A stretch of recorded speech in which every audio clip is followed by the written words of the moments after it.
Now you had to know that this video was coming the second that we said that we got this Royal Enfield Interceptor 650 here as our new beginner bike giveaway motorcycle. We had to set it up against the alleged genuine article in the Triumph Bonneville. I mean, how many times have we said that the Royal Enfield here is a knockoff Bonneville? But there's a twist to the tale because you're a cheapskate. I mean, let's face it, you're looking at a Royal Enfield, so you're not gonna run out and buy a brand new Triumph. So today we brought in this 2007 Triumph Bonneville T100 to see if Royal Enfield did actually shamelessly copy Triumph's homework, or if the Royal Enfield does enough different to justify its own existence. 2 bikes enter, 1 bike leaves in the hands of a flamethrower wielding yam. How'd that feel? Was that a good take? We good to go on to the next one? Spike! Yeah, what's up? We can't blow that up. That's a giveaway bike. And that you have to return this to its rightful owner on Twisted Roads, right? Yeah, I suppose I did rent this one. So I guess I can't say that we're gonna light either one of them on fire. So we're gonna have to go back and redo that one. So today we brought out this 2007 Triumph Bonneville to see once and for all if Royal Enfield did in fact copy Triumph's homework, or if the Royal Enfield does enough to stand on its own 2 feet. You can't talk about the history of either of these bikes without going back over a century, so grab your top hats, monocles, and favorite teacup because we're going back to the 19th century England. In 1886, a little company by the name of Triumph Cycle Company was happily making bicycles in Coventry, started by a guy by the name of Siegfried Bettmann. A decade later, he thought it would be fun to strap an engine to one, and by 1903, they sold a whopping 500 motorcycles. In today's dollars, that's probably enough to build your own space program, but I digress. One fun fact is that the company was actually building their bikes out of Nuremberg, Germany, not England, so if you wanted to get pedantic about it, you could make the argument that Yam actually does like German motorcycles. German? Come on, they're not friggin' German. These are British motorcycles, like a BMW or a KTM. Like a KTM, are you serious? These are Triumphs, they're the real deal. 3 cylinders, bang, bang, go fast, yeah! Now, as I'm sure you're aware at home, there wasn't a lot going on in Europe between 1907 and the late 30s. So let's fast forward to 1938 when Edward Turner made the most recognizably Triumph that had been made up to that point. It was the Speed Twin 5T, featuring an air-cooled 498cc, 360-degree parallel twin making 27 horsepower. It set the tone stylistically for Triumph for the better part of 50 years until they eventually went bankrupt in August of 1983. Now, the first bike to bear the Bonneville nameplate came out in 1959, and it was an air-cooled 649cc parallel twin that made 46 horsepower and 38 foot-pounds of torque. This motorcycle was a trendsetter. It was one of the fastest motorcycles in production, making a top speed of 115 miles an hour. Now, remember all those numbers. There's going to be a quiz later. Nowadays, the humble T100 is putting down 64 horsepower and 59 foot-pounds of torque from its 900cc engine. But this 2007 model was making 67 horsepower and 51 foot-pounds of torque. It was carbureted, and thanks to its looser emissions regulations, it managed to squeeze a bit more power out of a smaller mill. Now let's pump the brakes just a sec. I want to take a second to point out the fact that the Triumph might have been making more power, but it was also leaking oil all the way around the head gasket as well as the cases all day long. So that's not great. But hey, British reliability. While OG Triumph was a German company with a bad Cockney accent, the Royal Enfield, on the other hand, was a 100% tea-drinking, queen-loving enterprise founded in Redditch, Worcestershire. Anyways, they began production with the Bullet in 1901, which is the longest running motorcycle design in history. The Bullet was first introduced in 1931 with a single-cylinder engine that came in 350 or 500cc versions. It received the usual tweaks and refinements through the years. And in 1949, the Indian Army ordered so many Bullets so that they could properly patrol the Indian-Pakistani border that Royal Enfield decided to open their Madras plant so they could build them in India. Eventually, the British arm of Royal Enfield did what all good European manufacturers do.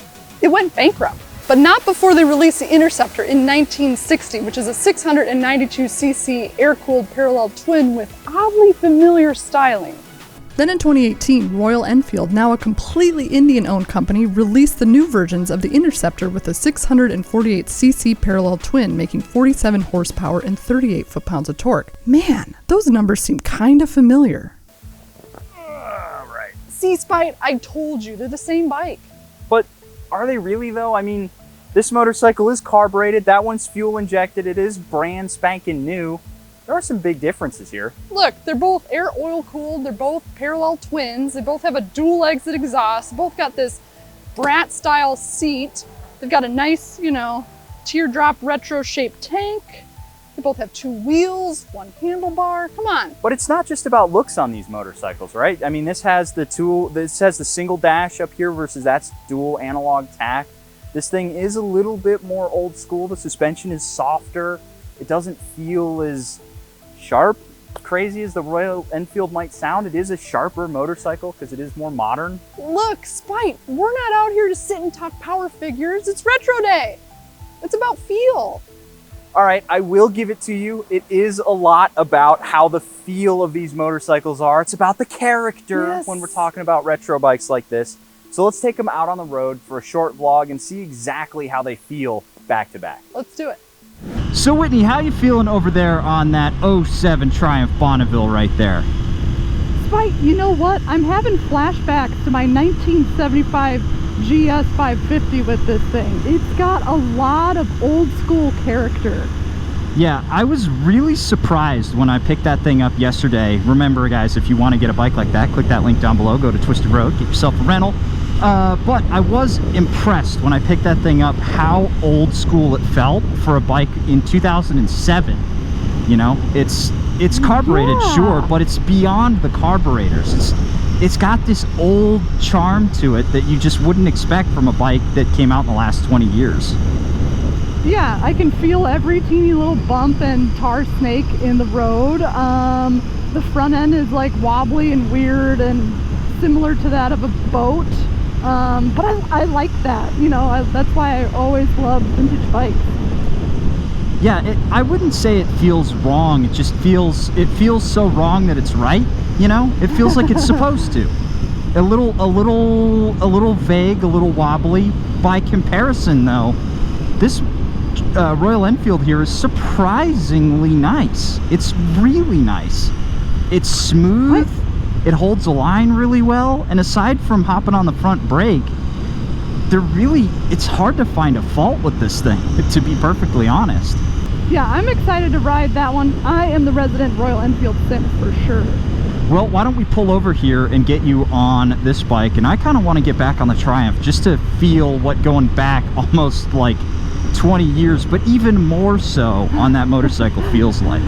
All right, now having swapped back and forth, the first thing that I noticed hopping on this Triumph here is that it is just straight up a British Harley.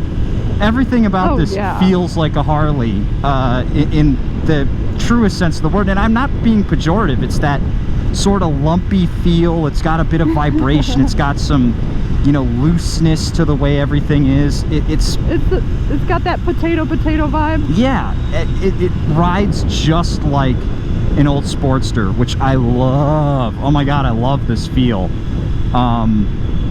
Way more than I thought I was going to. But how are you feeling on the Royal Enfield?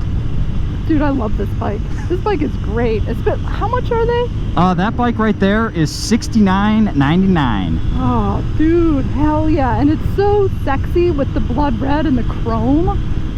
Yeah, that thing is a nice bargain. It's a good package. It's really hard to find fault with.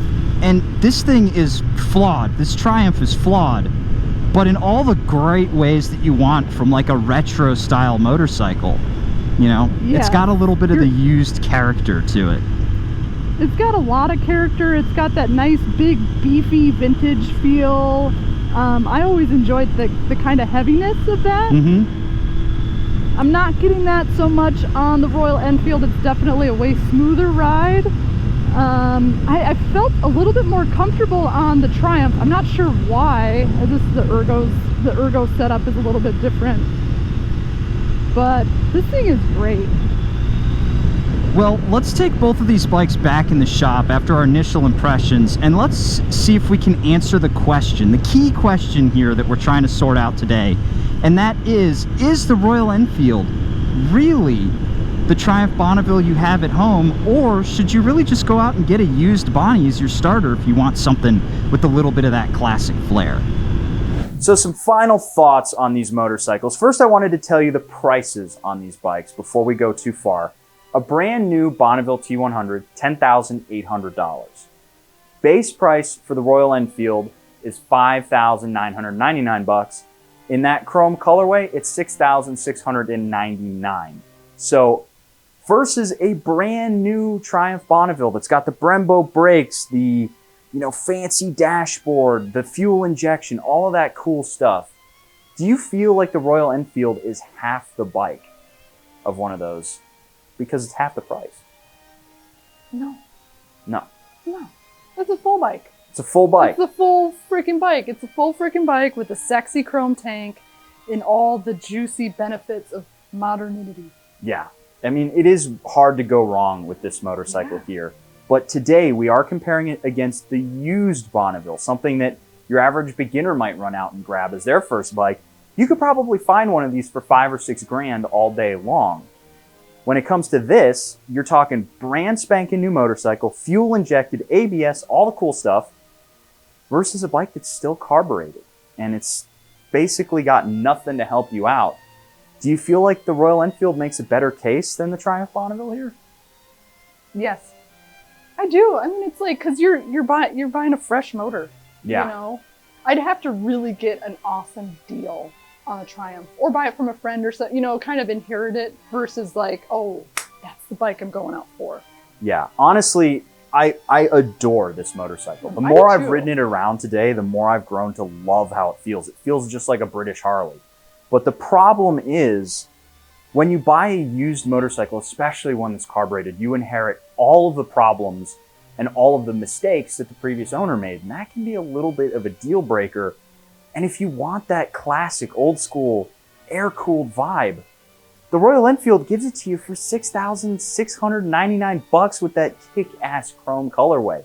It's really hard to say that you should run out and grab the Triumph over the Royal Enfield, which is not something I expected to say today. What about you?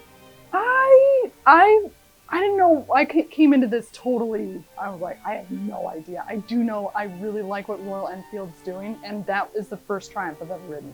But I had a blast. I had way more fun on that than I thought I would. I'd harkened back to all these other memories, so I don't know. I still had a blast on the Royal Enfield. So which one's your pick? Royal Enfield. The Royal Enfield. Oh, yeah. I have to go for the average raw beginner, no skills going in. The Royal Enfield is a great, great option. And if you would like to try a motorcycle like this in your area, remember, click that link down below, go to Twisted Road, where you can get yourself 10% off if you are a member on YammyNoob.co. While we're talking about YammyNoob.co, remember, that is our new beginner bike giveaway right there, and you're not going to want to miss out. As much as we've dogged on Royal Enfield, that bike is really sweet, and it would be a ton of fun to show up in your driveway.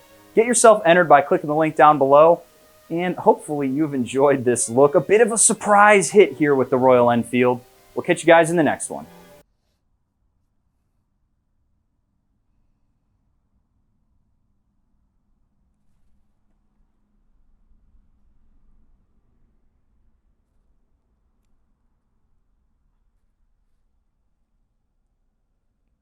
Keep watching Amy Noob!